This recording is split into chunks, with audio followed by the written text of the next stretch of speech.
بسم الله الرحمن الرحيم.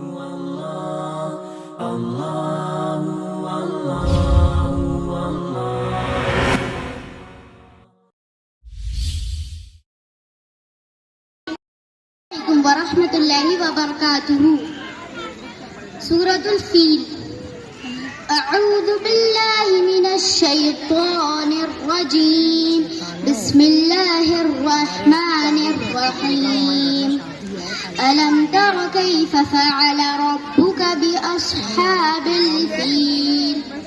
ألم يجعل كيدهم في تضليل وأرسل عليهم طيرا أبابيل ترميهم بحجارة من سجيل فجعلهم كعصف مأكول. صدق الله العلي. السلام عليكم.